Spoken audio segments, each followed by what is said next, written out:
20 अक्टूबर 1962 अचानक चीन ने भारत पर हमला कर दिया। हमारी सेना की टुकड़ियां कमज़ोर पड़ने लगीं।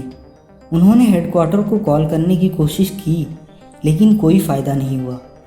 चीन ने सारी ही टेलीफोन लाइन कट कर दी थी, जिसका नतीजा हुआ भारत की शर्मनाक हार, जिसे कोई भी भारतीय कभी नहीं भूल सकता। लेकिन भारत हारा क्यों और यहाँ तक बात पहुँची कैसे? इसके लिए हमें समय में थोड़ा और पीछे जाना होगा। 1 अक्टूबर 1949 पीपल्स रिपब्लिक ऑफ चाइना अस्तित्व में आया तो भारत उन चुनिंदा देशों में था जिसने सबसे पहले चीन को मान्यता दी थी, क्योंकि उस समय के प्रधानमंत्री पंडित जवाहरलाल नेहरू चीन के साथ अच्छे संबंध चाहते थे। उनका मानना था कि एशिया के दो विशाल देश विकास की नई कहानी लिखेंगे, लेकिन चीन ऐसा बिल्कुल नहीं चाहता था।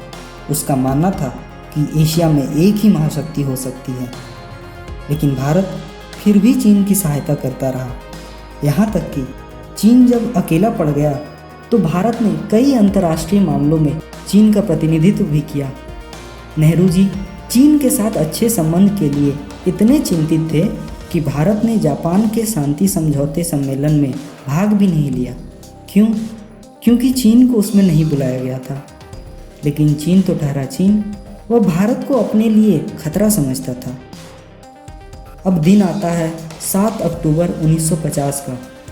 चीन ने तिब्बत पर हमला कर दिया। भारत वार्ता के लिए लेटर लिखता रह गया। चीन ने अपनी आर्मी उतार दी। भारत मामूली से विरोध के अलावा तिब्बत की कोई मदद नहीं कर पाया, जो हमारी सबसे बड़ी गलती साबित हुई। अब भारत को ईस्ट के साथ साथ जम्मू कश्मीर के अलावा कई इलाकों में चीन से अपनी सीमाओं की रक्षा करनी पड़ती, लेकिन भारत अभी भी चीन से अच्छे संबंध चाहता था।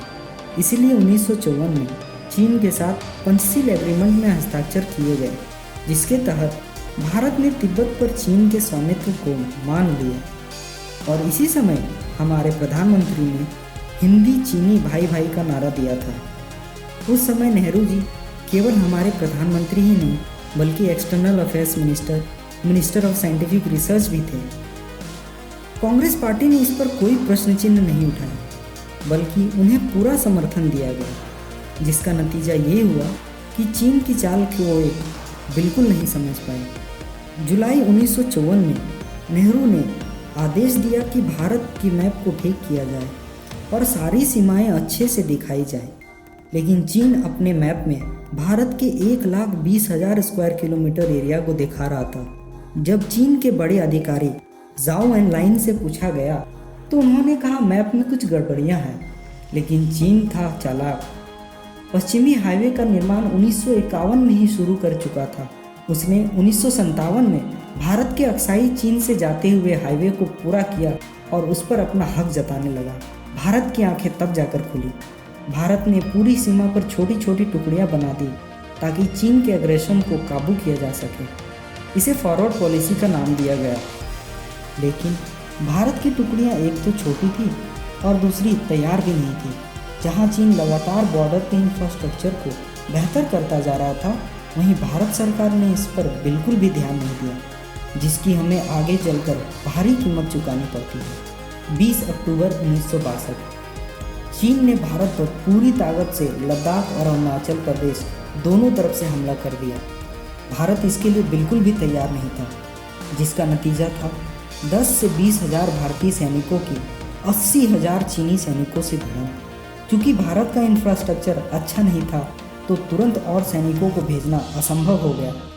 युद्ध तकरीबन 1 महीने चला और 20 नवंबर 1962 में चीन के सीज फायर की घोषणा के साथ भारत का अपमान करते हुए इसका अंत हुआ।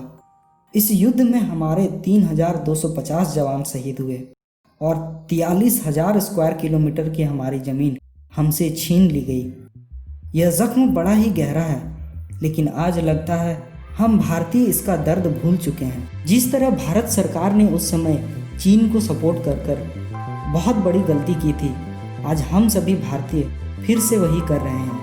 जहां चीन फिर से हमारे बॉर्डर के अंदर चला आया है, वहीं हम उसे और अमीर बना रहे हैं, उसे और ताकतवर बना रहे हैं। उसके मोबाइल्स खरीद कर, उसके सॉफ्टवेयर यूज़ कर। मैं नहीं कहता कि आपके पास जो फ़ोन है उसे हटा दें, बिल्कुल नहीं। लेकिन कोशिश करें कि अगला सामान आपका चाइनीज़ ना हो। मैंने सोनम वांगचुक सर का वीडियो देखा था, सभी बॉयकॉट का समर्थन कर रहे थे। यह देखकर गर्व हुआ मुझे। लेकिन कुछ देर बाद ही 2 बड़े टेक यूट्यूबर ने एक चाइनीज़ फ़ोन का रिव्यू डाला तो कमेंट सेक्शन में जाने पे पता चला कि कई लोग अभी भी चाइनीज़ फ़ोन खरीदना चाहते हैं। बड़े ही दुख की बात है कि हम भारतीय अभी भी नहीं जागे हैं। यह समय है एकजुट रहने का और चाइनीज़ सामान को बॉयकॉट करने का। तो दोस्तों, इसे शेयर करें। हर एक दोस्त, हर एक परिवार जिसको भी जानते हो शेयर करें, ताकि उन्हें पता चले कि चीन ने हमारे साथ क्या किया है और हमें क्यों चाइनीज़ सामान को बॉयकॉट करना चाहिए। बाकी ये वीडियो कैसा लगा कमेंट सेक्शन में ज़रूर बताएं।